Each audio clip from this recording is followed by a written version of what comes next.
नारायणं नमस्कृत्य नरं चैव नरोत्तमं देवीं सरस्वतीं व्यासं ततो जयमुदीरयेत्। श्रीगणेशाय नमः, श्रीसरस्वत्यै नमः, श्रीवेदव्यासाय नमः। श्रीमन महर्षि वेदव्यास प्रणीत श्री महाभारत पंचम खंड मोक्ष धर्म पर्व हम श्रवण कर रहे हैं। आज हम श्रवण करेंगे 329वां अध्याय, 39-3शतमोध्याय। यहाँ श्री सुखदेव जी को नारद जी का वैराग्य और ज्ञान का उपदेश। भीष्म जी कहते हैं, एतस्मिन्नन्तरे शून्ये नारदः समुपागतं शुकं स्वाध्यायनिरतं वेदार्थान् वक्तुमीप्सितान्। युधिष्ठिर, व्यास जी के चले जाने के बाद उस शून्य आश्रम में स्वाध्याय परायण सुखदेव जी से अपना इच्छित वेदों का अर्थ कहने के लिए देवर्षि नारद पधारे। देवर्षि नारद को उपस्थित देख सुखदेव ने वेदोक्त विधि से अर्घ्य आदि निवेदन करके उनका पूजन किया। उस समय नारद जी ने प्रसन्न होकर कहा, वत्स, तुम धर्मात्माओं में श्रेष्ठ हो, बताओ तुम्हें किस श्रेष्ठ वस्तु की प्राप्ति कराऊं। यह बात उन्होंने बड़े हर्ष के साथ कही। भरत नंदन, नारद जी की यह बात सुनकर सुखदेव ने कहा, इस लोक में जो परम कल्याण का साधन हो उसी का मुझे उपदेश देने की कृपा करें। नारद जी ने कहा, वत्स, पूर्व काल की बात है, पवित्र अंतःकरण वाले ऋषियों ने तत्व ज्ञान प्राप्त करने की इच्छा से प्रश्न किया। उसके उत्तर में भगवान सनत कुमार ने यह उपदेश दिया, विद्या के समान कोई नेत्र नहीं है, सत्य के समान कोई तप नहीं है, राग के समान कोई दुख नहीं है और त्याग के सदृश कोई सुख नहीं है।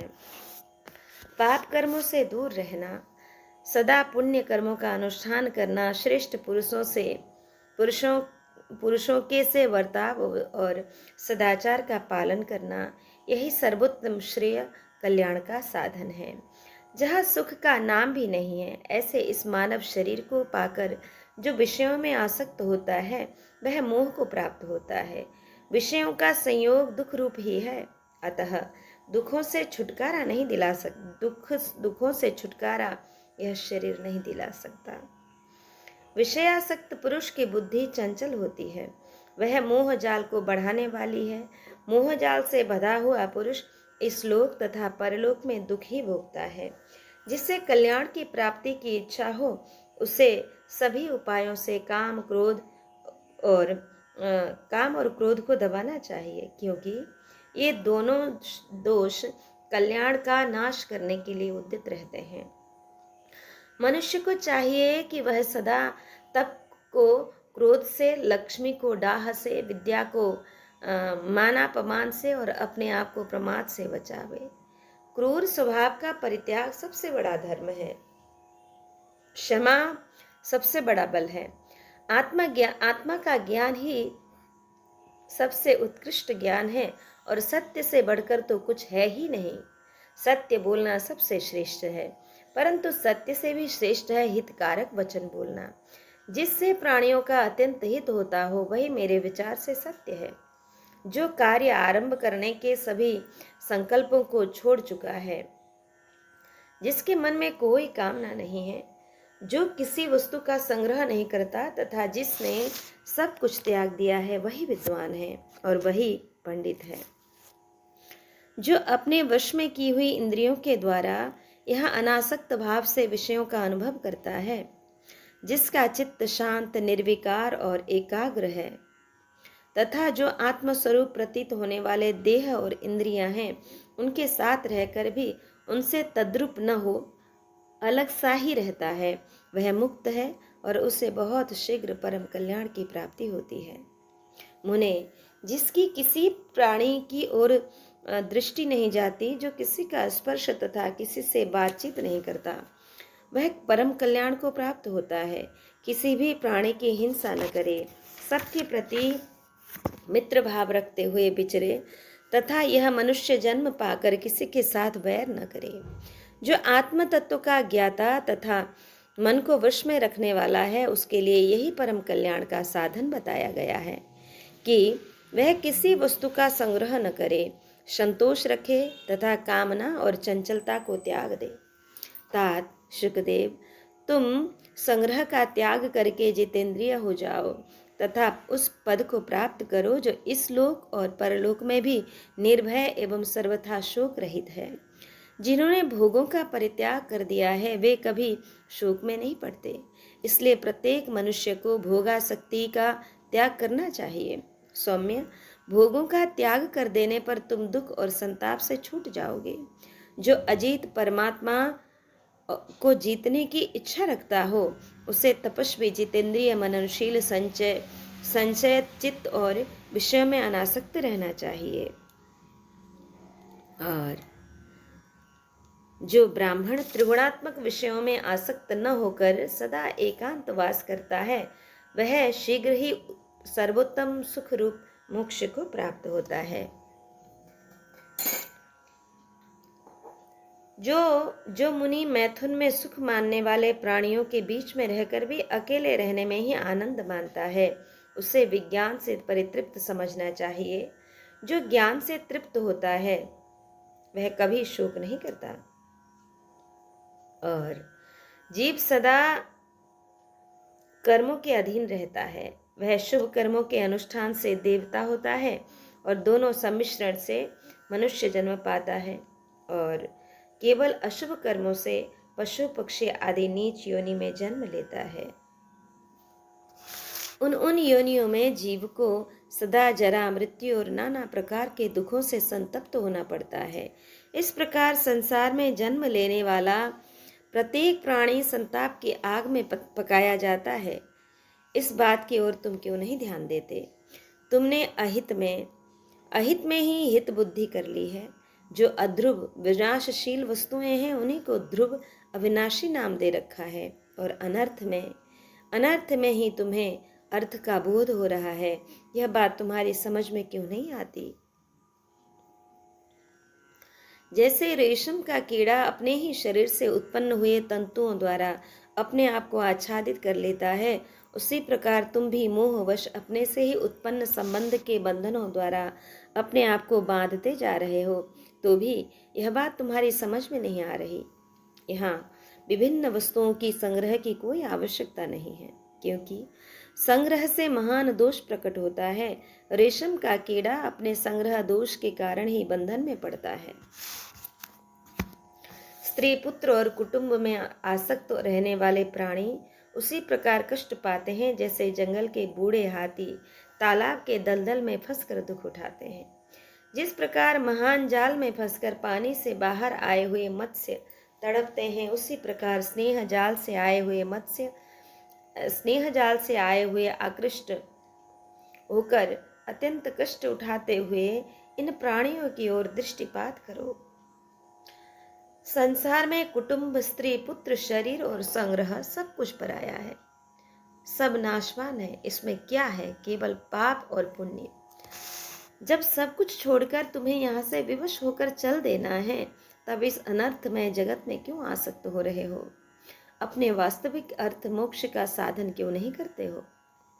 जहाँ ठहरने के लिए कोई स्थान नहीं है, कोई सहारा देने वाला नहीं, राह खर्च नहीं तथा अपने देश का कोई साथी अथवा राह बताने वाला नहीं है, जो अंधकार से व्याप्त और दुर्गम है, उस मार्ग पर तुम अकेले कैसे चलोगे? जब तुम परलोक की राह लोगे उस समय तुम्हारे पीछे कोई नहीं जाएगा। केवल तुम्हारा किया हुआ पुण्य या पाप ही वहां जाते समय तुम्हारा अनुसरण करेंगे। अर्थ परमात्मा की प्राप्ति के लिए ही विद्या, कर्म, पवित्रता और अत्यंत विस्तृत ज्ञान का सहारा लिया जाता है। जब कार्य की सिद्धि, परमात्मा की प्राप्ति हो जाती है, तब मनुष्य मुक्त हो जाता है। गांव में रहने वाले मनुष्य की विषय के प्रति जो आसक्ति होती है वह उसे बांधने वाली रस्सी के समान है। पुण्यात्मा पुरुष उसे काटकर आगे परमार्थ के पथ पर बढ़ जाते हैं, किंतु जो पापी हैं वे उसे नहीं काट पाते। यह संसार एक नदी के समान है। जिसका उपादान या उद्गम सत्य है। रूप इसका किनारा, मन श्रोत्र, स्पर्श द्वीप और रस ही प्रवाह है। गंध उस नदी की कीचड़, शब्द जल और स्वर्ग रूपी दुर्गम घाट है। शरीर रूपी नौका की सहायता से उसे पार किया जा सकता है। क्षमा इसको खेलने वाली लग्गी और धर्म इसको स्थिर करने वाली रस्सी लंगर है। यदि त्याग रूपी अनुकूल पवन का सहारा मिले तो इस शीघ्रगामी नदी को पार किया जा सकता है। इसे पार करने का अवश्य प्रयत्न करें। धर्म और अधर्म को छोड़ो, सत्य और असत्य को भी त्याग दो और उन दोनों का त्याग करके जिसके द्वारा त्याग करते हो उसको भी त्याग दो। संकल्प के त्याग द्वारा धर्म को और लिप्सा के अभाव द्वारा अधर्म को भी त्याग दो। फिर बुद्धि के द्वारा सत्य असत्य का भी त्याग करके परम तत्व के निश्चय द्वारा बुद्धि को भी त्याग दो। यह शरीर पंचभूतों का घर है। इसमें हड्डियों के खंभे लगे हैं। यह नस नाड़ियों से बंधा हुआ, रक्त मांस से लिपा हुआ और चमड़े से मड़ा हुआ है। इसमें मलमूत्र भरा है जिससे दुर्गंध आती रहती है। यह बुढ़ापा और शोक से व्याप्त रोगों का घर, दुख रूप रजोगुण रूपी धूल से ढका हुआ और अनित्य है। अतः तुम्हें इसकी आसक्ति को त्याग देना चाहिए। यह संपूर्ण चराचर जगत पंच महाभूतों से उत्पन्न हुआ है, इसलिए महाभूत स्वरूप ही है। जो शरीर से परे है वह महत्तत्व अर्थात बुद्धि, 5 इंद्रियां, 5 सूक्ष्म महाभूत अर्थात तन्मात्राएं, 5 प्राण तथा सत्व आदि गुण, इन 17 तत्वों के समुदाय का नाम अव्यक्त है। इनके साथ ही इंद्रियों के 5 विषय अर्थात स्पर्श, शब्द, रूप, रस और गंध एवं मन और अहंकार, इन संपूर्ण व्यक्ता व्यक्त को मिलने से 24 तत्वों का समूह होता है। उसे व्यक्ता व्यक्तमय समुदाय कहा गया है। इन सब तत्वों से जो संयुक्त है उसे पुरुष कहते हैं। जो पुरुष धर्म, अर्थ, काम, सुख, दुख और जीवन मरण के तत्व को ठीक ठीक समझता है वही उत्पत्ति और प्रलय के तत्व को भी यथार्थ रूप से जानता है। ज्ञान के संबंध में जितनी बातें हैं उन्हें परंपरा से जानना चाहिए। जो पदार्थ इंद्रियों द्वारा ग्रहण किए जाते हैं उन्हें व्यक्त कहते हैं और जो इंद्रियों के अगोचर होने के कारण अनुमान से जाने जाते हैं उनको अव्यक्त कहते हैं। जिनकी इंद्रियां अपने वश में हैं वे जीव उसी प्रकार तृप्त हो जाते हैं जैसे वर्षा की धारा से प्यासा मनुष्य। ज्ञानी पुरुष अपने को प्राणियों में व्यक्त और प्राणियों को अपने में स्थित देखते हैं। उस परावरदर्शी ज्ञानी पुरुष की ज्ञान मूलक शक्ति भी कभी नष्ट नहीं होती है। जो संपूर्ण भूतों को सभी अवस्थाओं में सदा देखा करता है वह संपूर्ण प्राणियों के सहवास में आकर भी कभी अशुभ कर्मों से युक्त नहीं होता अर्थात अशुभ कर्म नहीं करता। जो ज्ञान के बल से मोह जनित नाना प्रकार के क्लेशों से पार हो गया है उसके लिए जगत में बौद्धिक प्रकाश से कोई भी लोक व्यवहार का मार्ग अवरुद्ध नहीं होता। मोक्ष के उपाय को जानने वाले भगवान नारायण कहते हैं कि आदि अंत से रहित अविनाशी, अकर्ता और निराकार जीवात्मा इस शरीर में स्थित है। जो जीव अपने ही किए हुए विभिन्न कर्मों के कारण सदा दुखी रहता है वही उस दुख का निवारण करने के लिए नाना प्रकार के प्राणियों की हत्या करता है। तदंतर वह और भी बहुत से नए नए कर्म करता है और जैसे रोगी अपथ्य खाकर दुख पाता है उसी प्रकार उस कर्म से वह अधिकाधिक कष्ट पाता रहता है। जो मोह से अंधा विवेक शून्य हो गया है वह सदा ही दुखद भोगों में ही सुख बुद्धि कर लेता है और मथानी की भांति कर्मों से बंधता एवं मथा जाता है। फिर प्रारब्ध कर्मों के उदय होने पर वह बद्ध प्राणी कर्म के अनुसार जन्म पाकर संसार में नाना प्रकार के दुख भोगता हुआ उसमें चक्र की भांति घूमता रहता है। इसलिए तुम कर्मों से निवृत्त, सब प्रकार के बंधनों से मुक्त, सर्वज्ञ, सर्व विजयी, सिद्ध और सांसारिक भावना से रहित हो जाओ। बहुत से ज्ञानी पुरुष संयम और तपस्या के बल से नवीन बंधनों का उच्छेद करके अनंत सुख देने वाली अबाध सिद्धि को प्राप्त हो चुके हैं।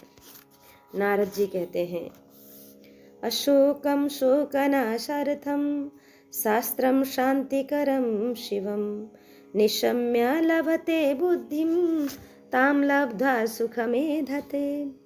शुकदेव, शास्त्र शोक को दूर करने वाला शांतिकारक और परम कल्याणमय है। जो अपने शोक का नाश करने के लिए शास्त्र का श्रवण करता है वह उत्तम बुद्धि पाकर सुखी हो जाता है। शोक के सहस्त्रों और भय के सैकड़ों स्थान हैं जो प्रतिदिन मूढ़ पुरुषों पर ही अपना प्रभाव डालते हैं, विद्वान पर नहीं। इसलिए अपने अनिष्ट का नाश करने के लिए मेरा यह उपदेश सुनो। यदि बुद्धि अपने वश में रहे तो सदा के लिए शोक का नाश हो जाता है। मंद बुद्धि मनुष्य ही अप्रिय वस्तु की प्राप्ति और प्रिय वस्तु का वियोग होने पर मन ही मन दुखी होता है। जो वस्तु भूतकाल के गर्भ में छिप गई, नष्ट हो गई, उसके गुणों का स्मरण नहीं करना चाहिए, क्योंकि जो आदर पूर्वक उसके गुणों का चिंतन करता है उसके प्रति आसक्ति का बंधन नहीं छूटता है। जहाँ चित्त की आसक्ति बढ़ने लगे वहीं दोष दृष्टि करनी चाहिए और उसे अनिष्ट को बढ़ाने वाला समझना चाहिए। ऐसा करने पर उससे शीघ्र ही वैराग्य हो जाता है। जो बीती बात के लिए शोक करता है उसे न तो अर्थ की प्राप्ति होती है और न धन की ही और न यश की ही प्राप्ति होती है। वह उसके अभाव का अनुभव करके केवल दुख ही उठाता है, उससे अभाव दूर नहीं होता। सभी प्राणियों को उत्तम पदार्थ से संयोग और वियोग प्राप्त होते रहते हैं। किसी एक पर ही यह शोक का अवसर आता हो ऐसी बात नहीं है। जो मनुष्य भूतकाल में मरे हुए किसी व्यक्ति के लिए अथवा नष्ट हुई किसी वस्तु के लिए निरंतर शोक करता है वह एक दुख से दूसरे दुख को प्राप्त होता है। इस प्रकार उसे दो अनर्थ भोगने पड़ते हैं। जो मनुष्य संसार में अपनी संतान की मृत्यु हुई देखकर भी अश्रुपात नहीं करते वे ही धीर हैं। सभी वस्तुओं पर समीचीन भाव से दृष्टिपात या विचार करने पर किसी का भी आंसू बहाना युक्ति संगत नहीं जान पड़ता है। यदि कोई शारीरिक या मानसिक दुख उपस्थित हो जाए और उसे दूर करने के लिए कोई यत्न किया जा सके अथवा किया हुआ यत्न काम न दे सके तो उसके लिए चिंता नहीं करनी चाहिए। दुख दूर करने की सबसे अच्छी दवा यही है कि उसका बार बार चिंतन न किया जाए। चिंतन करने से वह घटता नहीं है बल्कि बढ़ता ही है। इसलिए मानसिक दुखों को बुद्धि के द्वारा विचार से और शारीरिक कष्ट को औषध सेवन द्वारा नष्ट कर देना चाहिए। शास्त्र ज्ञान के प्रभाव से ही ऐसा होना संभव है। रूप, यौवन, जीवन, धन, संग्रह, आरोग्य तथा प्रियजनों का सहवास ये सब अनित्य हैं। विद्वान पुरुष को इनमें आसक्त नहीं होना चाहिए। सारे देश पर आए हुए संकट के लिए किसी एक व्यक्ति को शोक करना उचित नहीं है।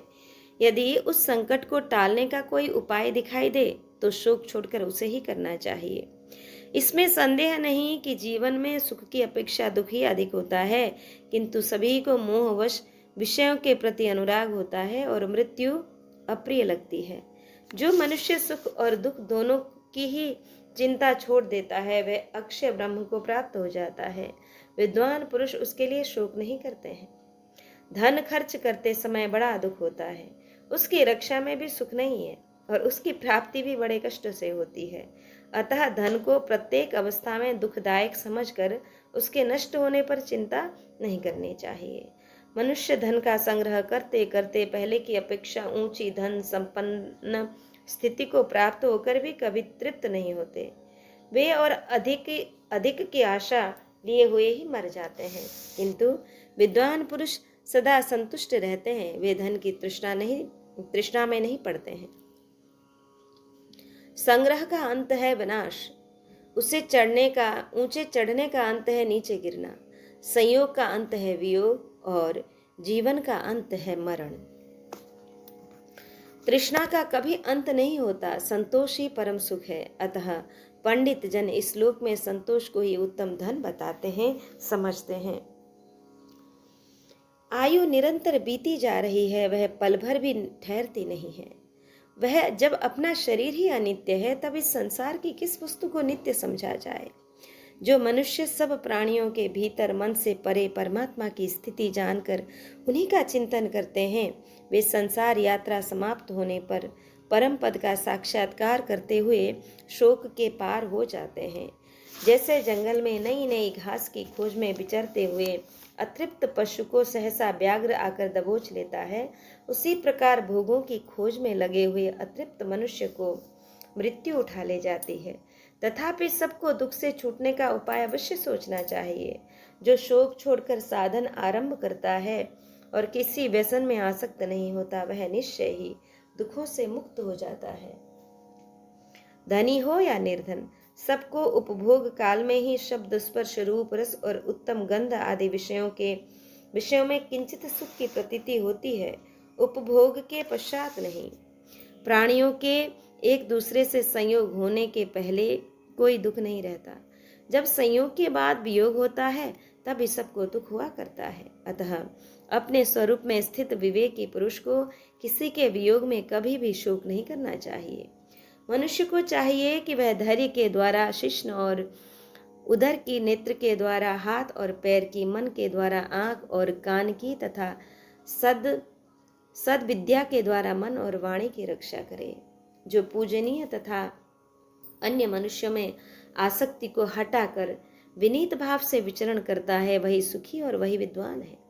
जो आध्यात्म विद्या में अनुरक्त, काम शून्य, कामना शून्य तथा भोगासक्ति से दूर है, जो अकेला ही विचरण करता है, वही सुखी है।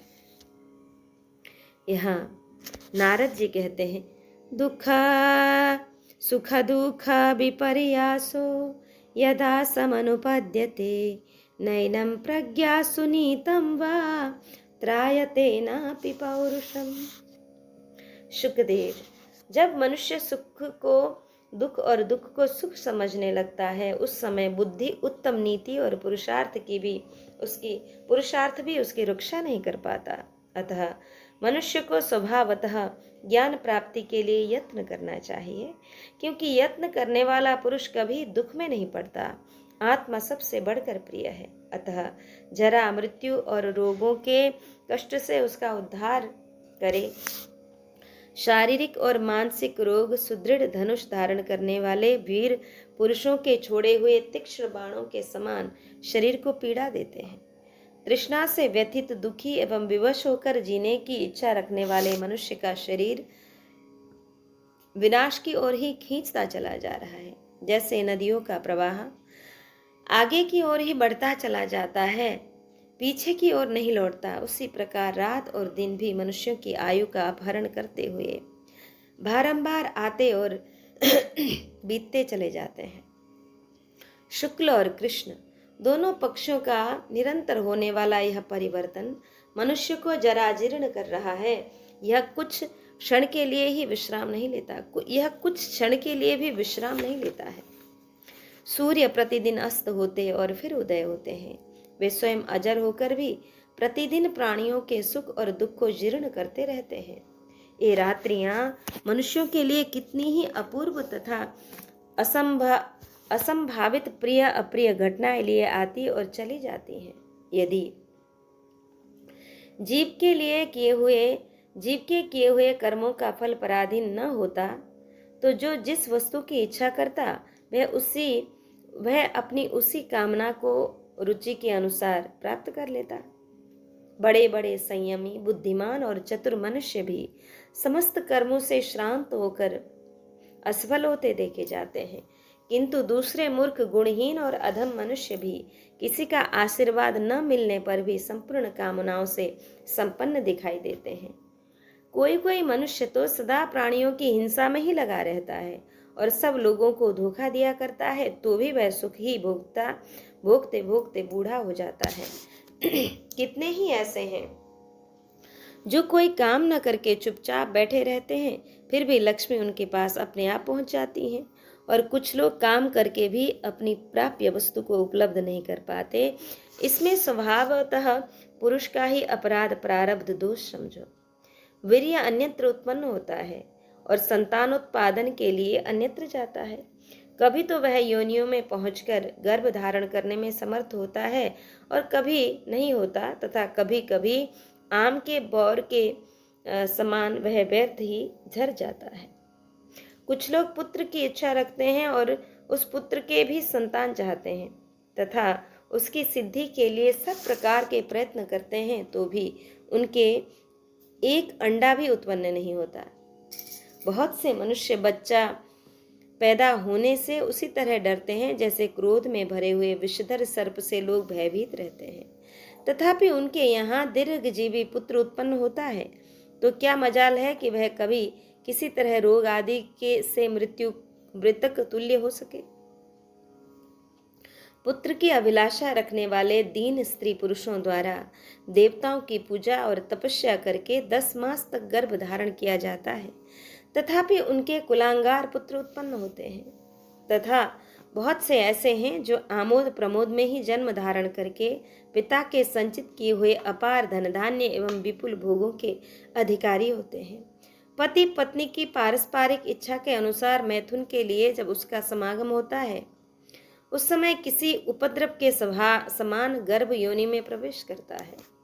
जिसका स्थूल शरीर क्षीण हो गया है तथा जो कफ और मांसमय शरीर से घिरा हुआ है, उस देहधारी प्राणी को मृत्यु के बाद शीघ्र ही दूसरे शरीर उपलब्ध हो जाते हैं।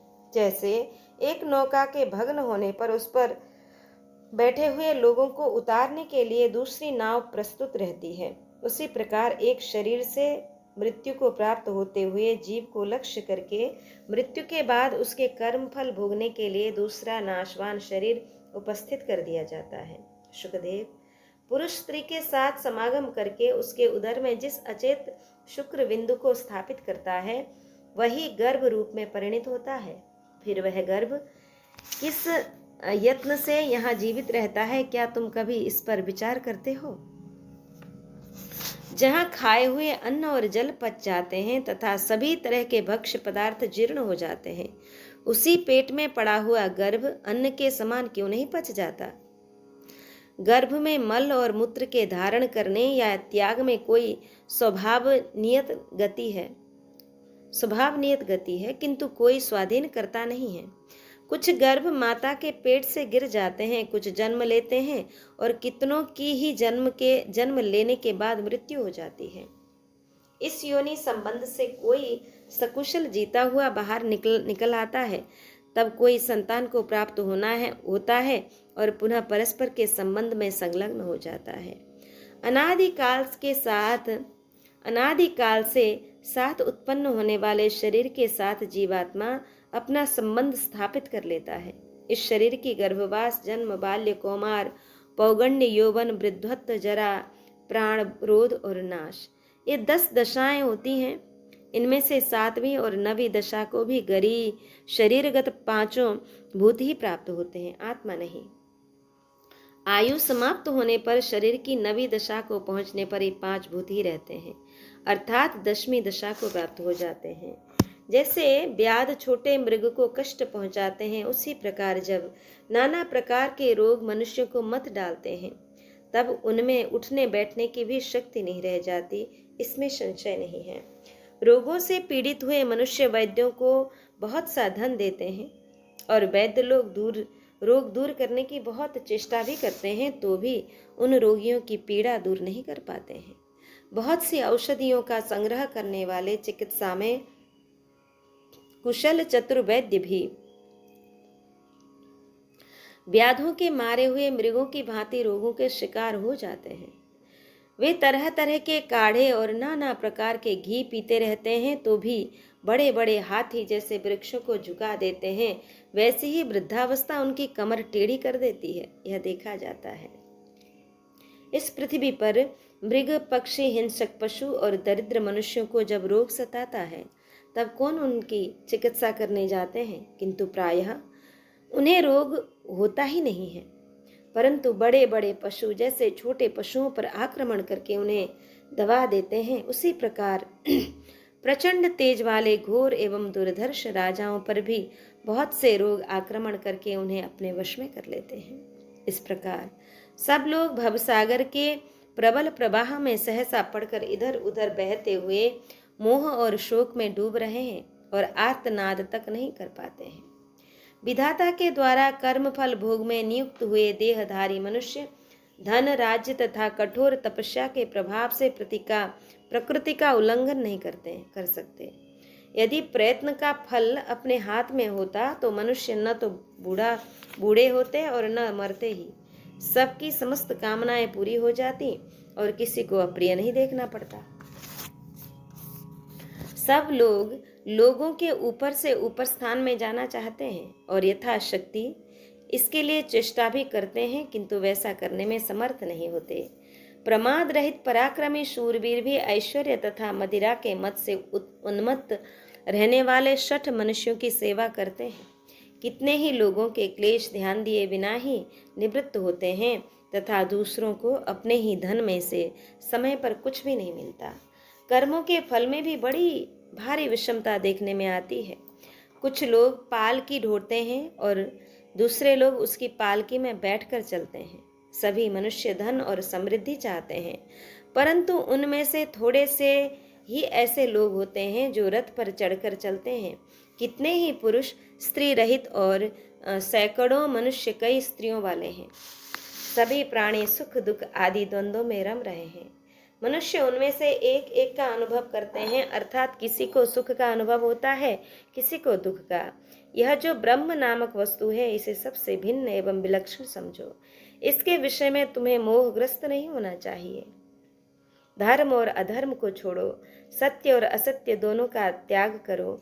सत्य और असत्य दोनों का त्याग करके जिससे त्याग करते हो, उस अहंकार को भी त्याग दो। मुनिश्रेष्ठ, यह मैंने तुमसे परम गूढ़ बात बताई है, जिससे देवता लोग मर्त्य लोग छोड़कर स्वर्ग को चले जाते हैं। नारद जी की बात सुनकर परम बुद्धिमान और धीर चित्त सुखदेव जी ने मन ही मन बहुत विचार किया, किंतु सहसा वे किसी निश्चय पर न पहुंच सके। वे सोचने लगे, स्त्री पुत्रों के झमेले में पड़ने से महान क्लेश होगा। विद्याभ्यास में भी बहुत अधिक परिश्रम है। कौन सा ऐसा उपाय है जिससे सनातन पद प्राप्त हो जाए? उस साधन में क्लेश तो थोड़ा हो, किंतु अभ्युदय महान हो। तदंतर उन्होंने 2 घड़ी तक अपनी निश्चित गति के विषय में विचार किया। फिर भूत और भविष्य के ज्ञाता सुखदेव जी को अपने धर्म की कल्याणमयी परम गति का निश्चय हो गया।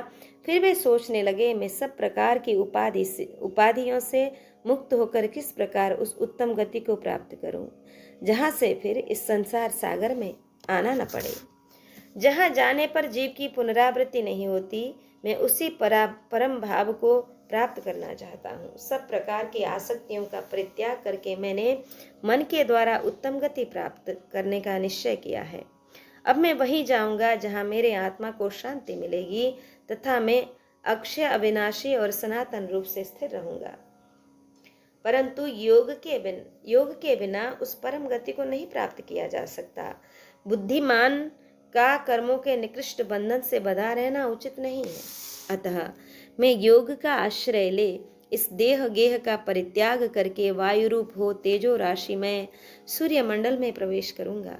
देवता लोग चंद्रमा का अमृत पीकर जिस प्रकार उसे क्षीण कर देते हैं, उस प्रकार सूर्य देव का क्षय नहीं होता। धूम मार्ग से चंद्रमंडल में गया हुआ जीव कर्म भोग समाप्त होने पर कंपित हो फिर इस पृथ्वी पर गिर पड़ता है। इसी प्रकार नूतन कर्मफल भोगने के लिए वह पुनः चंद्रलोक में जाता है। सारांश यह कि चंद्रलोक में जाने वाले को आवागमन से छुटकारा नहीं मिलता है। इसके सिवा चंद्रमा सदा घटता बढ़ता रहता है, उसी की ह्रास वृद्धि का क्रम कभी टूटता नहीं है। इन सब बातों को जानकर मुझे चंद्रलोक में जाने या ह्रास वृद्धि के चक्कर में पड़ने की इच्छा नहीं होती है। सूर्यदेव अपनी प्रचंड किरणों से समस्त जगत को संतप्त करते हैं। वे सब जगह से तेज को स्वयं ग्रहण करते हैं। उनके तेज का कभी ह्रास नहीं होता, इसलिए उनका मंडल सदा अक्षय बना रहता है। अतः उदीप्त तेज वाले आदित्य मंडल में जाना ही मुझे अच्छा जान पड़ता है। इससे मैं भी निर्भीक चित्त होकर निवास करूंगा। किसी के लिए भी मेरा पराभव करना कठिन होगा। इस शरीर को सूर्यलोक में छोड़कर मैं ऋषियों के साथ सूर्य देव के अत्यंत दुस्सह तेज में प्रवेश कर जाऊंगा। इसके लिए मैं नाग पर्वत, पृथ्वी, दिशा, द्युलोक, देव, दानव, गंधर्व, पिशाच, सर्प और राक्षसों से आज्ञा मांगता हूँ। आज मैं निसंदेह जगत के संपूर्ण भूतों में प्रवेश करूंगा। समस्त देवता और ऋषि मेरी योग शक्ति का प्रभाव देखें। ऐसा निश्चय करके सुखदेव जी ने विश्वविख्यात देवर्षि नारद जी से आज्ञा मांगी। उनसे आज्ञा लेकर वे अपने पिता व्यास जी के पास गए। वहां अपने पिता महात्मा कृष्ण द्वैपायन मुनि को प्रणाम करके सुखदेव जी ने उनकी प्रदक्षिणा की और उनसे जाने के लिए आज्ञा मांगी। सुखदेव जी की यह बात सुनकर अत्यंत प्रसन्न हुए महात्मा व्यास ने उनसे कहा, पुत्र आज यहीं रहो, जिससे तुम्हें जी भरकर निहार कर अपने नेत्रों को तृप्त कर लूं। परंतु सुखदेव जी स्नेह का बंधन तोड़कर निरपेक्ष हो गए थे। तत्व के विषय में उन्हें कोई संशय नहीं रह गया था। अतः बारंबार मोक्ष का ही चिंतन करते हुए उन्होंने वहां से जाने का ही विचार किया। पिता को वहीं छोड़कर मुनिश्रेष्ठ सुखदेव सिद्ध समुदाय से सेवित विशाल कैलाश शिखर पर चले गए। भीष्म जी कहते हैं, गिरिशृंगम समारुह्य सुतो व्यासस्य भारत, समे देशे विविक्ते सा निशलाकौपाविशद, धारयामास चात्मानं यथा शास्त्रं यथा विधि, पाद प्रभृति गात्रेषु कर्मेण क्रमयोगवित्। भरत नंदन, कैलाश शिखर पर आरूढ़ हो व्यासपुत्र सुखदेव एकांत में तृण रहित समतल भूमि में बैठ गए और शास्त्रोक्त विधि से पैर से लेकर सिर तक संपूर्ण अंगों में क्रमशः आत्मा की धारणा करने लगे। वे क्रमयोग के पूर्ण ज्ञाता थे। थोड़ी ही देर में जब सूर्योदय हुआ तब ज्ञानी सुखदेव हाथ पैर समेटकर विनीत भाव से पूर्व दिशा की ओर मुंह करके बैठे और योग में प्रवृत्त हो गए। उस समय बुद्धिमान व्यास नंदन जहाँ योग युक्त हो रहे थे वहां न तो पक्षियों का समुदाय था, न कोई शब्द सुनाई पड़ता था, वहां कोई पक्षियों का समुदाय था, न कोई वहां शब्द सुनाई पड़ता था और न दृष्टि को आकृष्ट करने वाला कोई दृश्य ही उपस्थित होता था। उस समय उन्होंने सब प्रकार के अंगों से रहित आत्मा का दर्शन किया। उस परम तत्व का साक्षात्कार करके सुखदेव जी जोर जोर से हंसने लगे। फिर मोक्ष मार्ग की उपलब्धि के लिए योग का आश्रय ले महान योगेश्वर होकर वे आकाश में उड़ने के लिए तैयार हो गए। तदंतर देवर्षि नारद के पास जा उनकी प्रदक्षिणा की और उन परम ऋषि से अपने योग के संबंध में इस प्रकार निवेदन किया। सुखदेव जी बोले, महातेजस्वी तपोधन, आपका कल्याण हो। अब मुझे मोक्ष मार्ग का दर्शन हो गया। मैं वहां जाने को तैयार हूं। आपकी कृपा से मैं अभिष्ट गति प्राप्त करूंगा। नारद जी की आज्ञा पाकर व्यास कुमार सुखदेव जी उन्हें प्रणाम करके पुनः योग में स्थित हो आकाश में प्रविष्ट हुए। कैलाश शिखर से उछलकर वे तत्काल आकाश में जा पहुंचे और सुनिश्चित ज्ञान पाकर वायु का रूप धारण करके श्रीमान सुखदेव अंतरिक्ष में विचरने लगे। उस समय समस्त प्राणियों ने ऊपर जाते हुए द्विजश्रेष्ठ सुखदेव को विंता नंदन गरुड़ के समान कांतिमान तथा मन और वायु के समान वेगशाली देखा। वे निश्चयात्मिका बुद्धि के द्वारा संपूर्ण त्रिलोकी को आत्मभाव से देखते हुए बहुत दूर तक आगे बढ़ गए। उस समय उनका तेज सूर्य और अग्नि के समान प्रकाशित हो रहा था। उन्हें निर्भय होकर शांत और एकाग्र चित्त से ऊपर जाते समय समस्त चराचर प्राणियों ने देखा और अपनी शक्ति तथा रीति के अनुसार उनका यथोचित पूजन किया। देवताओं ने उन पर दिव्य फूलों की वर्षा की। उन्हें इस प्रकार जाते देख समस्त गंधर्व अप्सराओं के समुदाय तथा ऋषि सिद्ध मुनि महान आश्चर्य में पड़ गए और आपस में कहने लगे, तपस्या से सिद्धि को प्राप्त हुआ यह कौन महात्मा आकाश मार्ग से जा रहा है, जिसका मुखमंडल ऊपर की ओर और शरीर का निचला भाग नीचे की ओर है। उनकी आंखें बरबस इसकी ओर खींच जाती है। तीनों लोकों में प्रसिद्ध परम धर्मात्मा सुखदेव जी पूर्व दिशा की ओर मुंह करके सूर्य को देखते हुए मौन भाव से आगे बढ़ रहे थे। वे अपने शब्द से संपूर्ण आकाश को पूर्ण सा कर रहे थे। राजन, उन्हें सहसा आते देख संपूर्ण अप्सराएं मन ही मन घबरा उठी और अत्यंत आश्चर्य में पड़ गईं। पंचचूड़ा आदि अप्सराओं के नेत्र विस्मय से अत्यंत खिल उठे। वे परस्पर कहने लगीं कि उत्तम गति का आश्रय लेकर यह कौन सा देवता यहाँ आ रहा है। इसका निश्चय अत्यंत दृढ़ है। यह सब प्रकार के बंधनों तथा संशयों से मुक्त सा हो गया है और इसके भीतर किसी वस्तु की कामना नहीं रह गई है। कुछ ही देर में मलय नामक पर्वत पर जा पहुंचे, जहाँ उर्वशी और पूर्वचित्ती ये दो अप्सराएं सदा निवास करती हैं। महर्षि व्यास जी के पुत्र की यह उत्तम गति देख दोनों को बड़ा विस्मय हुआ। वे अप्सराएं आपस में कहने लगीं, अहो, इस वेदाभ्यास परायण ब्राह्मण की बुद्धि में कितनी अद्भुत एकाग्रता है।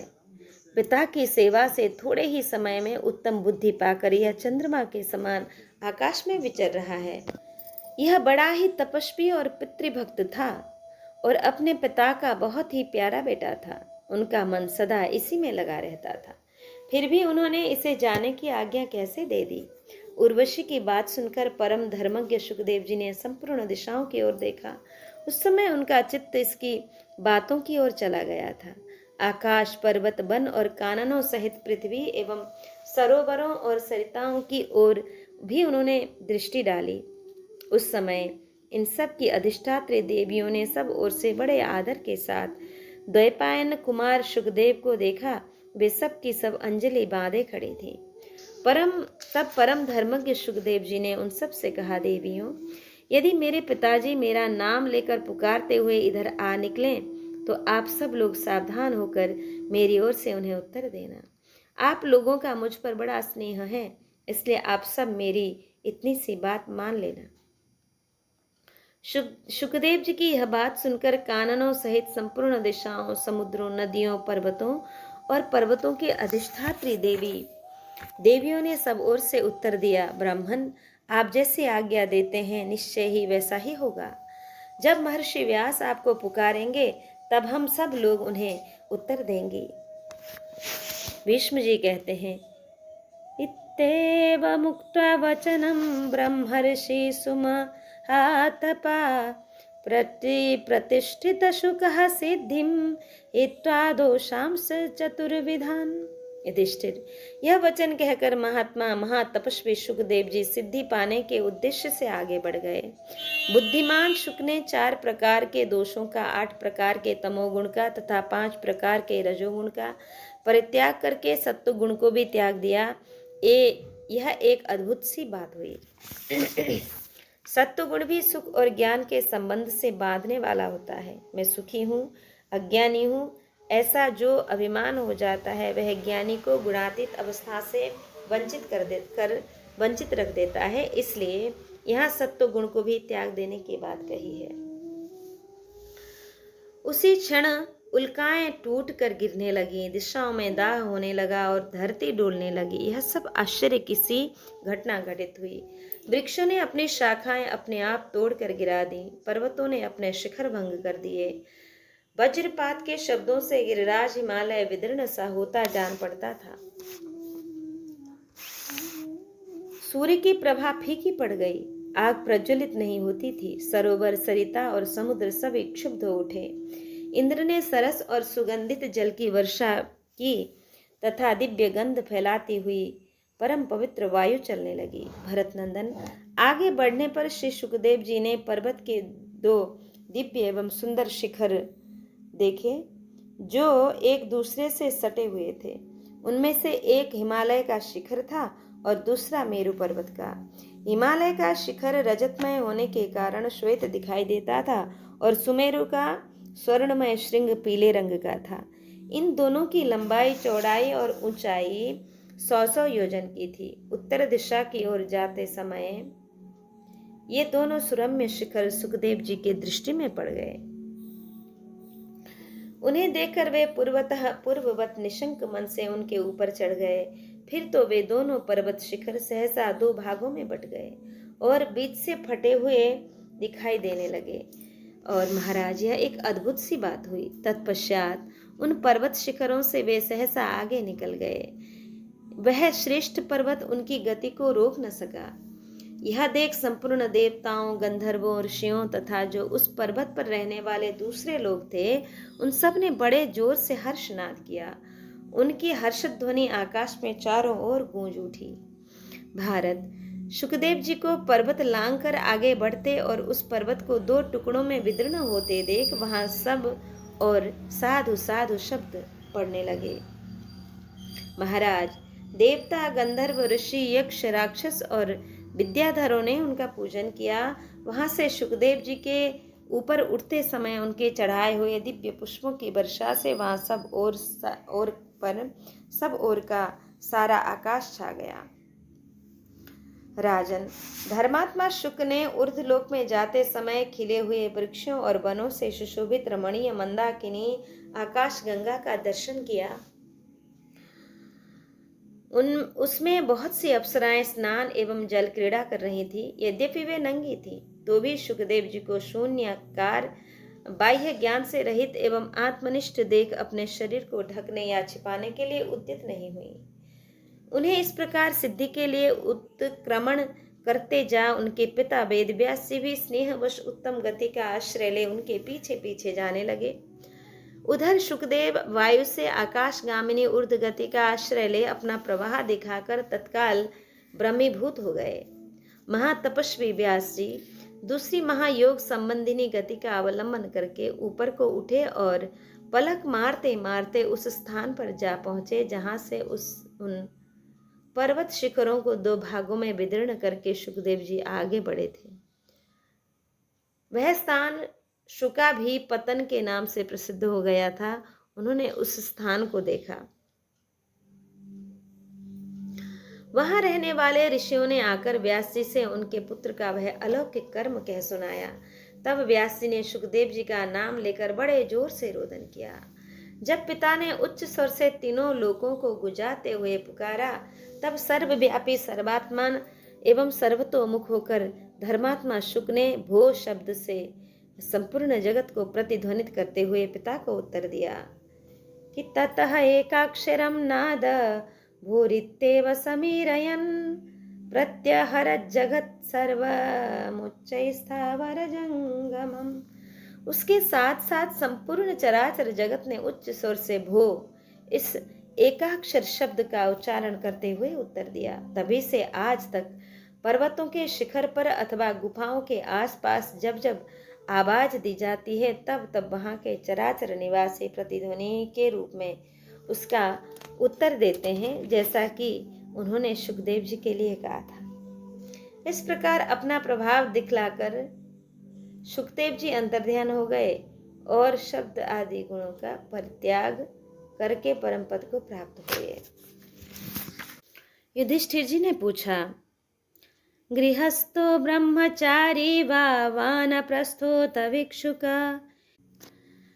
गृहस्थो ब्रह्मचारी वा वानप्रस्थोत भिक्षुकः य इच्छेत सिद्धिमास्थातुं देवतां काम यजेत सह।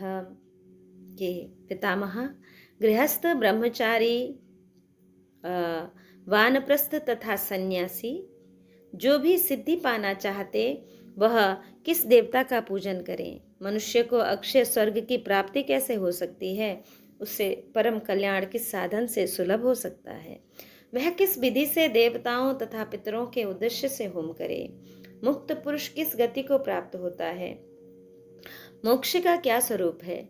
स्वर्ग में गए हुए मनुष्य को क्या करना चाहिए जिससे वह स्वर्ग से नीचे न गिरे? देवताओं का भी देवता और पितरों का भी पिता कौन है, अथवा उससे भी श्रेष्ठ तत्व क्या है? पितामह, इन सब बातों को आप मुझे समझाइए। भीष्म जी ने कहा, निष्पाप युधिष्ठिर, तुम प्रश्न करना खूब जानते हो। इस समय तुमने मुझसे बड़ा गूढ़ प्रश्न किया है। राजन, भगवान की कृपा अथवा ज्ञान प्रधान शास्त्र के बिना केवल तर्क के द्वारा सैकड़ों वर्षों में भी इन प्रश्नों का उत्तर नहीं दिया जा सकता।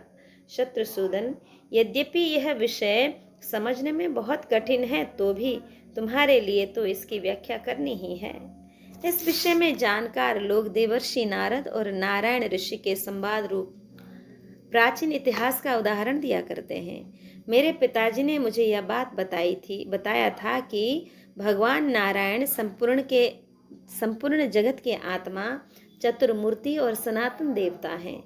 वे ही एक समय धर्म के पुत्र रूप से प्रकट हुए थे। महाराज, स्वयंभू मनवंतर के सत्य युग में उन स्वयंभू भगवान वासुदेव के 4 अवतार हुए थे, जिनके नाम इस प्रकार हैं: नर, नारायण, हरि और कृष्ण। इनमें से अविनाशी नारायण और नर बद्रिकाश्रम में जाकर एक सुवर्णमय रथ पर स्थित हो घोर तपस्या करने लगे। उनमें से उनका वह मनोरम रथ 8 पहियों से युक्त था और उनमें अनेक प्राणी जुटे हुए थे। वे दोनों आदि पुरुष जगदीश्वर तपस्या करते करते अत्यंत दुर्बल हो गए। उनके शरीर की नसें दिखाई देने लगीं। तपस्या से उनका तेज इतना बढ़ गया था कि देवताओं को भी उनकी ओर देखना कठिन हो रहा था। जिन पर वे कृपा करते थे वही उन दोनों देवेश्वरों का दर्शन कर सकता था। निश्चय ही उन दोनों की इच्छा के अनुसार अपने हृदय में अंतर्यामी की प्रेरणा होने पर देवर्षि नारद महामेरु पर्वत के शिखर से गंधमादन पर्वत पर उतर पड़े। राजन, नारद जी संपूर्ण लोकों में विचरते थे, अतः वे शीघ्रगामी मुनि बद्रिकाश्रम के उस विशाल प्रदेश में घूमते घामते आ पहुंचे, जो महान प्राणियों से युक्त था। जब वहां भगवान नर और नारायण के नित्य कर्म का समय हुआ, उसी समय नारद जी के मन में उनके दर्शन के लिए बड़ी उत्कंठा हुई। वे सोचने लगे, अहो, यह उन्हीं भगवान का स्थान है जिनके भीतर देवता, असुर, गंधर्व, किन्नर और महान नागों सहित संपूर्ण लोक निवास करते हैं। पहले ये एक ही रूप में विद्यमान थे, फिर धर्म की वंश परंपरा का विस्तार करने के लिए ये 4 विग्रहों में प्रकट हुए। इन चारों ने अपने उपार्जित धर्म से धर्मदेव की वंश परंपरा को बढ़ाया है। अहो, इस समय नर, नारायण, कृष्ण और हरि हैं। इन चारों देवताओं ने धर्म पर बड़ा अनुग्रह किया है। इनमें से हरि और कृष्ण किसी और कार्य में संलग्न हैं, परंतु ये दोनों भाई नारायण और नर धर्म को ही प्रधान मानते हुए तपस्या में संलग्न हैं। ये ही दोनों परम धाम स्वरूप हैं। इनका यह नित्य कर्म कैसा है? ये दोनों यशस्वी देवता संपूर्ण प्राणियों के पिता और देवता हैं। ये परम बुद्धिमान दोनों बंधु भला किस देवता का यजन और किन पितरों का पूजन करते हैं? मन ही मन ऐसा सोचकर भगवान नारायण के प्रति भक्ति से प्रेरित हो नारद जी सहसा उन देवताओं के समीप प्रकट हो गए। भगवान नर और नारायण जब देवता और पितरों की पूजा समाप्त कर चुके, तब उन्होंने नारद जी को देखा और शास्त्र में बताई हुई विधि से उनका पूजन किया। उनके द्वारा शास्त्र विधि का यह अपूर्व विस्तार और अत्यंत आश्चर्यजनक व्यवहार देखकर उनके पास ही बैठे हुए देवर्षि नारद अत्यंत प्रसन्न हुए। प्रसन्न चित्त से महादेव भगवान नारायण की ओर देखकर नारद जी ने उन्हें नमस्कार किया और इस प्रकार कहा कि नारद जी बोले, वेदेषु सपुराणेषु सांगोपांगेषु गीयसे त्वमजः शाश्वतो धाता मातामृतमनुत्तमम्। भगवन, अंग और उपांगों सहित संपूर्ण वेदों तथा पुराणों में आपका ही महिमा का गान किया जाता है। आप अजन्मा, सनातन, सबके माता पिता और सर्वोत्तम अमृत रूप हैं। देव, आप में ही भूत, भविष्य और वर्तमान कालीन यह संपूर्ण जगत प्रतिष्ठित है। गार्हस्थ्य मूलक चारों आश्रमों के तथा सब लोग, चारों आश्रमों के जितने भी लोग हैं, नाना रूपों में स्थित हुए आपकी ही प्रतिदिन पूजा करते हैं। आप ही संपूर्ण जगत के माता पिता और सनातन गुरु हैं। तो भी आज आप किस देवता और किस पितर की पूजा करते हैं, यह हम समझ नहीं पा रहे हैं। यह मैं नहीं समझ पाया। अतः भगवान महाभाग, मैं आपसे पूछ रहा हूँ, मुझे बताइए कि आप किसकी पूजा करते हैं? तब श्री भगवान बोले, अवाच्य में तद वक्तव्या मात्मगुह्यं सनातनं तव भक्तिमतो ब्रह्मन् बक्ष्यामि तु यथा तथम। श्री भगवान बोले, ब्रह्मन, तुमने जिसके विषय में प्रश्न किया है वह अपने लिए गोपनीय विषय है। यद्यपि यह सनातन रहस्य किसी से कहने योग्य नहीं है, तथापि तुम जैसे भक्त पुरुष को तो उसे बताना ही चाहिए। अतः मैं यथार्थ रूप से इस विषय का वर्णन करूंगा। जो सूक्ष्म, अज्ञेय, अव्यक्त, अचल और ध्रुव है, जो इंद्रियों, विषयों और संपूर्ण भूतों से परे है, वही सब प्राणियों का अंतरात्मा है।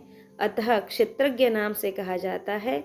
वही त्रिगुणातीत तथा पुरुष कहलाता है। उसी से त्रिगुणमय अव्यक्त की उत्पत्ति हुई है।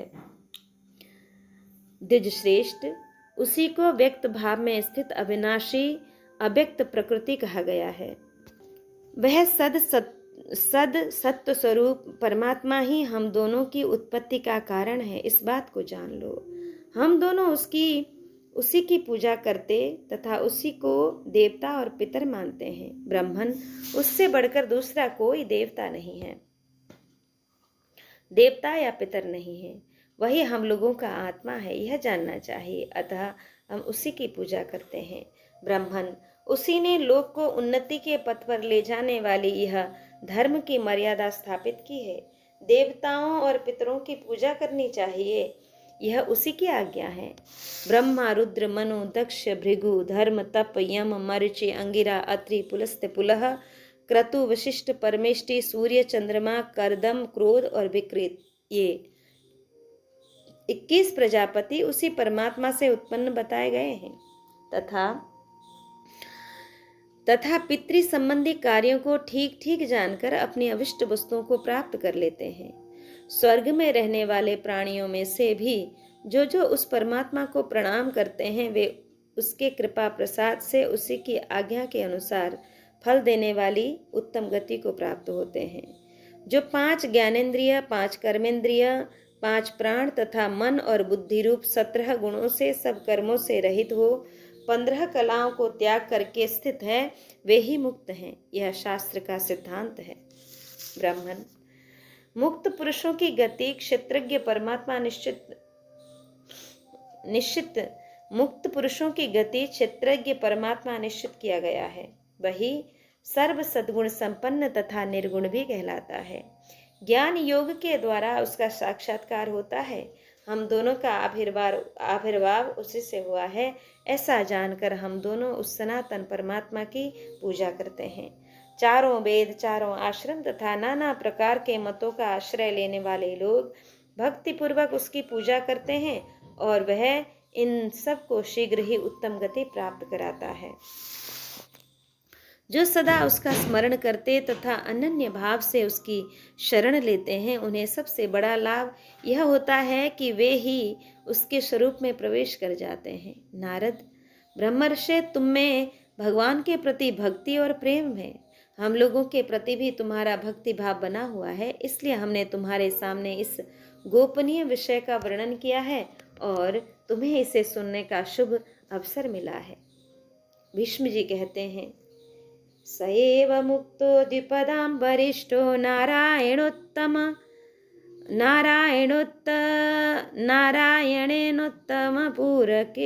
पुरुषेण जगादवाक्यं द्विपदां वरिष्ठं नारायणं लोकहिताधिवासम्। भीष्म जी कहते हैं, युधिष्ठिर, पुरुषोत्तम भगवान नारायण ने जब पुरुष प्रवर नारद जी से इस प्रकार कहा, तब वे लोकहित के आश्रयभूत पुरुषाग्रगण्य भगवान नारायण से यूं बोले। नारद जी ने कहा, यदर्थमात्र प्रभवेण जन्म कृतं त्वया धर्म गृहे चतुर्धा तत्साध्यतां लोकहितार्थमध्यं गच्छामि द्रष्टुं प्रकृतिं तवाद्यां। प्रभु, आप समस्त पदार्थों की उत्पत्ति के कारण हैं। आपने जिसके लिए धर्म के गृह में 4 स्वरूपों में अवतार धारण किया है, उस प्रयोजन की लोकहित के लिए सिद्धि कीजिए। अब मैं श्वेत द्वीप में स्थित आपके आदि विग्रह का दर्शन करने जा रहा हूँ। लोकनाथ, मैं गुरुजनों का सदा आदर करता हूँ। किसी की गुप्त बात को पहले कभी दूसरों के समक्ष प्रकट नहीं की है। मैंने वेदों का स्वाध्याय किया, तपस्या की और कभी असत्य भाषण नहीं किया है।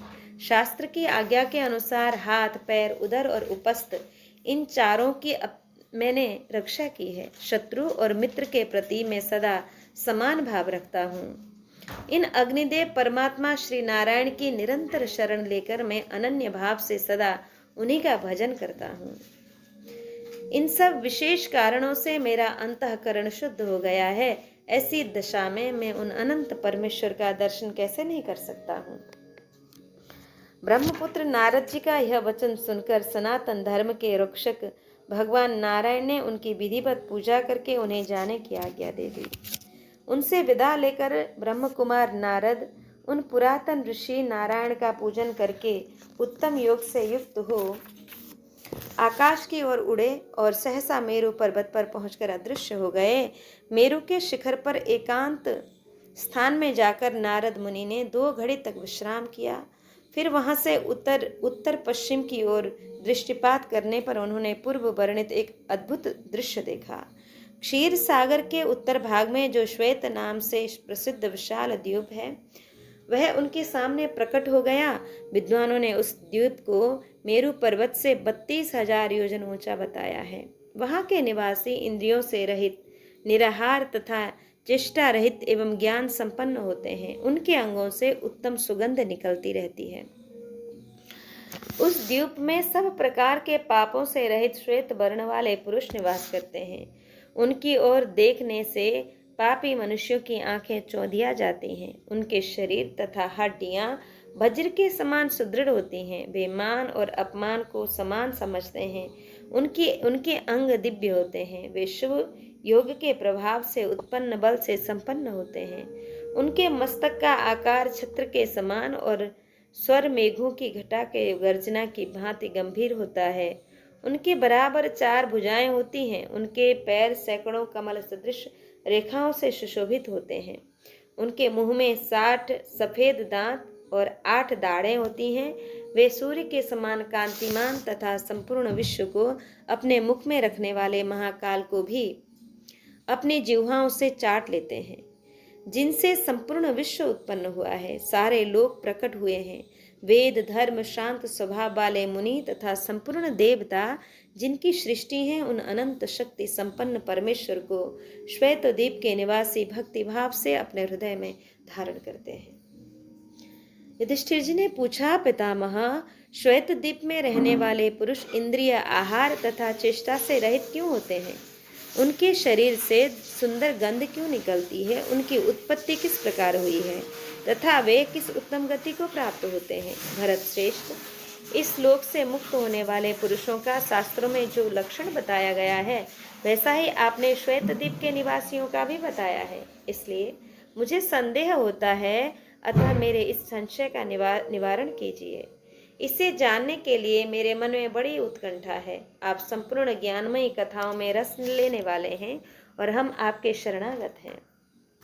भीष्म जी कहते हैं, राजन,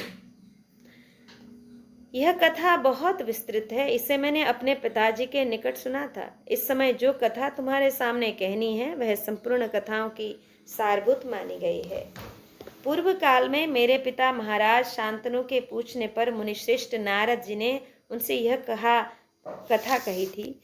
उसी समय वहां मैंने भी इसे सुना था। पहले की बात है। इस पृथ्वी पर एक उपरिचर नामक राजा राज्य करते थे। वे इंद्र के मित्र और पापहारी भगवान नारायण के विख्यात भक्त थे। वे धर्मात्मा तथा पिता के नित्य भक्त थे। आलस्य का उनमें सर्वथा अभाव था। पूर्व काल में भगवान नारायण के वर से उन्होंने भूमंडल का साम्राज्य प्राप्त किया था, जो पहले भगवान सूर्य के मुख से प्रकट हुआ था। उस वैष्णव शास्त्रोक्त विधि का आश्रय ले वे प्रथम तो देवेश्वर भगवान नारायण का पूजन करते, फिर उनकी सेवा से बचे हुए पदार्थों से पितरों की सेवा से बचे हुए पदार्थों से ब्राह्मणों का तथा अन्य आश्रित जनों का विभाग पूर्वक सत्कार करते थे। सबको देने के अनंतर बचे हुए अन्न का वे भोजन करते थे। सत्य में तत्पर रहते और किसी भी प्राणी की हिंसा नहीं करते थे। भगवान नारायण में भक्ति रखने वाले उस शत्रुसूदन नरेश पर प्रसन्न हो देवता इंद्र उन्हें अपने साथ एक शैया और एक आसन पर बिठाया करते थे। राजा उपरिचर ने अपने राज्य, धन, स्त्री और वाहन आदि सब उपकरणों को भगवान की ही वस्तु समझकर सब उन्हीं को समर्पित कर रखा था। राजन, वे सदा सावधान रहकर सकाम और नैमित्तिक यज्ञों की संपूर्ण क्रियाओं को वैष्णव शास्त्रोक्त विधि से संपन्न किया करते थे। उन महात्मा नरेश के घर में पांचरात्र शास्त्र के मुख्य विद्वान सदा मौजूद रहते थे और भगवान को समर्पित किया हुआ प्रसाद अथवा भोज्य पदार्थ सबसे पहले वे ही भोजन करते थे। धर्म पूर्वक राज्य का शासन करते हुए उन शत्रुघाती नरेश ने न तो कभी असत्य भाषण किया और न कभी उनका मन ही बुरे विचारों से दूषित हुआ। अपने शरीर के द्वारा उन्होंने कभी छोटे से छोटा पाप भी नहीं किया था। जब में जिस प्रकार तंत्र, स्मृति और आगम की उत्पत्ति हुई है उसे बताता हूँ, सुनो। मरीचि, अत्रि, अंगिरा, पुलस्त्य, पुलह, क्रतु और महातेजस्वी वशिष्ठ ये 7 प्रसिद्ध ऋषि चित्र शिखंडी कहलाते हैं। ये जो चित्र शिखंडी नाम से विख्यात 7 ऋषि हैं, उन्होंने महागिरी मेरु पर एक मत होकर जिस उत्तम शास्त्र का प्रवचन एवं निर्माण किया वह 4 वेदों के समान आदरणीय एवं प्रमाणभूत है। उसमें 7 मुखों से प्रकट हुए उत्तम लोक धर्म की व्याख्या हुई है। ये 7 ऋषि प्रकृति के 7 रूप हैं, अर्थात प्रजा के दृष्टा हैं। 8वां ब्रह्मा है। ये सब मिलकर इन संपूर्ण जगत को धारण करते हैं। इन्हीं के द्वारा शास्त्र का प्राकट्य हुआ। ये सब के सब ऋषि एकाग्र चित्त, जितेंद्रिय, संयम परायण, भूत, भविष्य और वर्तमान के ज्ञाता तथा सत्य धर्म में तत्पर रहने वाले हैं। उन्होंने मन ही मन यह सोचकर कि अमुक साधन से जगत का कल्याण होगा, अमुक से परमात्मा की प्राप्ति होगी तथा अमुक उपाय से संसार का सर्वोत्तम हित साधन होगा, शास्त्र की रचना की। उसमें पहले धर्म, अर्थ और काम का, फिर मोक्ष का भी वर्णन है तथा स्वर्ग एवं मर्त्य लोक में प्रचलित नाना प्रकार की मर्यादाओं का भी प्रतिपादन किया गया है। उपर्युक्त ऋषियों ने अन्य ऋषियों के साथ 1000 दिव्य वर्षों तक तपस्या करके भगवान नारायण की आराधना की थी। उससे प्रसन्न होकर भगवान ने सरस्वती देवी को उनके पास भेजा। नारायण की आज्ञा से संपूर्ण लोकों का हित करने के लिए उस समय सरस्वती देवी ने उन संपूर्ण ऋषियों के भीतर प्रवेश किया था। तब उन तपस्वी ब्राह्मणों ने शब्द, अर्थ और हेतु से युक्त वाणी का प्रयोग किया। यह उनकी प्रथम रचना थी। उस शास्त्र के आरंभ में ही ओंकार स्वर का प्रयोग किया गया है। ऋषियों ने सबसे पहले जहाँ उस शास्त्र को सुनाया वहाँ वे कारुणामय भगवान विराजमान थे। तदंतर अनिर्वचनीय शरीर में स्थित भगवान पुरुषोत्तम प्रसन्न हो अदृश्य रहकर ही उन सब ऋषियों से बोले, मुनिवरों, तुम लोगों ने 1,00,000 श्लोकों का यह उत्तम शास्त्र बनाया है। इससे संपूर्ण लोकतंत्र का धर्म प्रचलित होगा। प्रवृत्ति और निवृत्ति के विषय में यह ऋक, यजु, साम और अथर्व वेद के मंत्रों से अनुमोदित ग्रंथ के समान प्रमाणभूत होगा। ब्राह्मणों, जैसे मेरे प्रसाद से उत्पन्न ब्रह्मा प्रमाणभूत हैं एवं जैसे क्रोध से उत्पन्न रुद्र, तुम सब प्रजापति, सूर्य, चंद्रमा, वायु, भूमि, जल, अग्नि, संपूर्ण नक्षत्रगण तथा अनान्यभूत नामधारी पदार्थ और ब्रह्मवादी ऋषिगण अपने अपने अधिकार के अनुसार वर्ताव करते हुए प्रमाणभूत माने जाते हैं। उसी प्रकार तुम लोगों का बनाया हुआ यह उत्तम शास्त्र भी प्रामाणिक माना जाएगा। यह मेरी आज्ञा है। स्वयंभू मनु स्वयं इसी ग्रंथ के अनुसार धर्मों का उपदेश करेंगे। शुक्राचार्य और बृहस्पति जब प्रकट होंगे तब वे भी तुम्हारी बुद्धि से निकले हुए इस शास्त्र का प्रवचन करेंगे। द्विजश्रेष्ठ गण, स्वयंभू मनु के धर्मशास्त्र, शुक्राचार्य के शास्त्र तथा बृहस्पति के मत का जब लोक में प्रचार हो जाएगा तब प्रजापालक वसु, राजा उपरिचर बृहस्पति से तुम्हारे बनाए हुए इस शास्त्र का अध्ययन करेंगे और सत्पुरुषों द्वारा सम्मानित वह राजा मेरा बड़ा भक्त होगा और लोक में उसी शास्त्र के अनुसार संपूर्ण कार्य करेगा। तुम्हारा बनाया हुआ यह शास्त्र सब शास्त्रों से श्रेष्ठ माना जाएगा। यह धर्म शास्त्र, अर्थशास्त्र एवं उत्तम रहस्यमय ग्रंथ है। इसके प्रचार से तुम सब लोग संतानवान होगे, अर्थात तुम्हारी प्रजा की वृद्धि होगी तथा राजा उपरिचर भी राजलक्ष्मी से संपन्न एवं महान पुरुष होगा। उस राजा के दिवंगत होने के बाद यह सनातन शास्त्र सर्वसाधारण की दृष्टि से लुप्त हो जाएगा। इसके संबंध में सारी बातें मैंने तुम लोगों को बता दी। अदृश्य भाव से ऐसी बातें कहकर भगवान पुरुषोत्तम उन समस्त ऋषियों को वहीं छोड़कर किसी अज्ञात दिशा की ओर चल दिए। तत्पश्चात संपूर्ण लोगों का हित चिंतन करने वाले उन लोक पिता प्रजापतियों ने धर्म के मूलभूत उस सनातन शास्त्र का जगत में प्रचार किया। फिर आदि कल्प के प्रारंभिक युग में जब बृहस्पति का प्रादुर्भाव हुआ, तब उन्होंने सांगोपांग वेद और उपनिषदों सहित वह शास्त्र उनको पढ़ाया। तदंतर सब धर्मों का प्रचार और समस्त लोगों को धर्म मर्यादा के भीतर स्थापित करने वाले वे ऋषिगण तपस्या का निश्चय करके अपने अभिष्ट स्थान को चले गए। इस प्रकार श्री महाभारत शांति पर्व के अंतर्गत मोक्ष धर्म पर्व में नारायण का महत्व विषयक 335वां अध्याय यहाँ पूर्ण हुआ। कृष्णाय वासुदेवाय हरये परमात्मने प्रणतक्लेशनाशाय गोविन्दाय नमो नमः। श्री कृष्ण चरणार्पणमस्तु।